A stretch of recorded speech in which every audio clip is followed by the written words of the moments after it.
Alors salut à tous, dans l'item 10.5 on vous demande de déterminer la relation de De Broglie, c'est-à-dire c'est la formule de la quantité de mouvement d'une onde particule.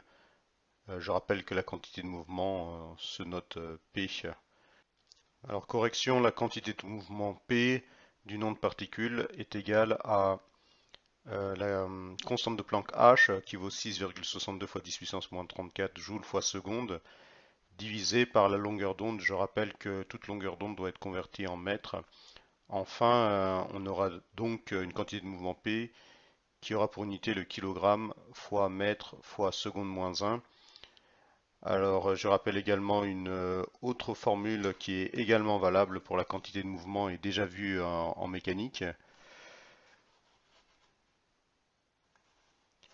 Alors, en mécanique, on avait vu dans le chapitre 5 que la quantité de mouvement vaut également P fois, pardon, P est égal à mv.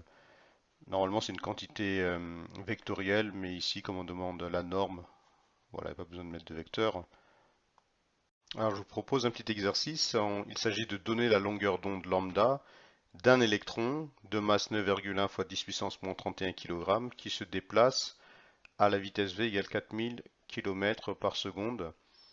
Alors, faudra faire attention à bien convertir toute vitesse en mètres par seconde.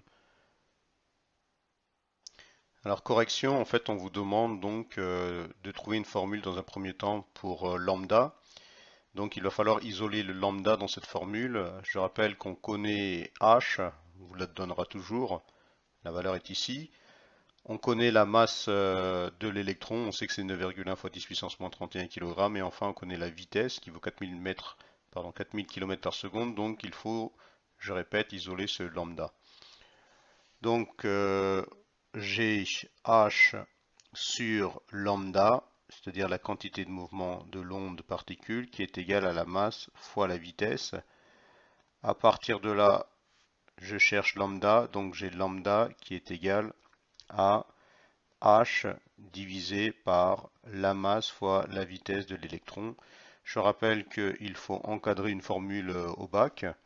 Et maintenant, on va faire l'application numérique. Il faut juste mettre les valeurs. Donc pour la constante de Planck, c'est 6,62 fois 10 puissance moins 34, comme c'est écrit plus haut.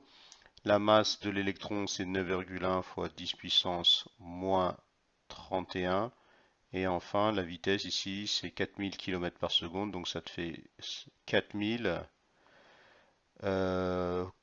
km converti en mètres, ça fait encore un facteur 10 puissance 3. D'accord, un kilomètre c'est 1000 mètres. Voilà. Et donc, cela donne avec la calculatrice. Donc voilà la calculatrice, hein, voilà ma constante de Planck H divisée par la masse qui est multipliée à la vitesse. Ça donne comme résultat 1,82, on peut garder ça pour l'instant, fois 10 puissance moins 10.